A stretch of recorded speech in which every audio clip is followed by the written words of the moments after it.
दोस्तों, भारत में शिक्षा व्यवस्था पे लगातार आवाज़ें उठ रही हैं। कहीं गलत हो रहा है, पेपर लीक हो रहे हैं। इसी बीच एक नीति आयोग की रिपोर्ट आ गई जिसने कई चौंकाने वाले खुलासे किए हैं, जिसके बाद आपको लगेगा कि शिक्षा व्यवस्था का भविष्य बेहद खतरे में है।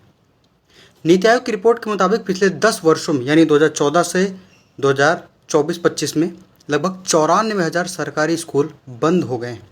साल 2014-15 में जहां 10.98 लाख सरकारी स्कूल मौजूद थे, वहीं 2023-24 तक इनकी संख्या घटकर 10.04 लाख रह गई, यानी करीब 94,000 सरकारी स्कूल बंद हो गए हैं। वहीं रिपोर्ट बताती है कि स्कूलों की संख्या में यह गिरावट देश की स्कूली शिक्षा व्यवस्था के सामने एक बड़ी चुनौती बनकर उभर रही।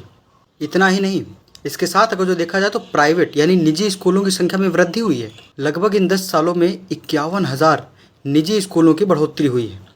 वहीं रिपोर्ट में यह भी खुलासा किया गया है कि सरकारी स्कूलों के बंद होने की सबसे बड़ी वजह छात्रों की घटती संख्या है। इसके अलावा कम जन्म दर, ग्रामीण इलाकों से पलायन, निजी स्कूलों की ओर बढ़ता हुआ रुझान, छोटे सरकारी स्कूलों का विलय भी प्रमुख कारण रहा है। कई राज्यों में कम नामांकन वाले स्कूलों को दूसरे स्कूलों में विलय कर दिया गया है। रिपोर्ट में यह भी बताया गया है कि निजी स्कूलों में दाखिले लगातार बढ़ रहे हैं।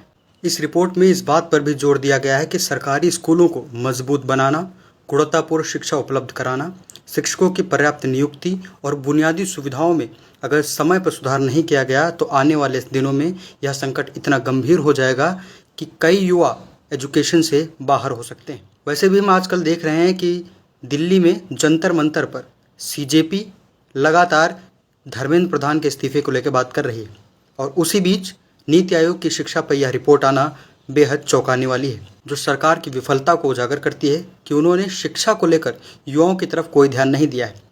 नीट पेपर लीक हो, उस वजह से कई युवाओं ने आत्महत्या की, उनकी जान गई। इस वजह से देश में आक्रोश है और सभी मंत्री धर्मेंद्र प्रधान के इस्तीफे की मांग कर रहे हैं। इस प्रकार औसतन देखा जाए तो लगभग हर दिन 25 स्कूल बंद हो रहे हैं।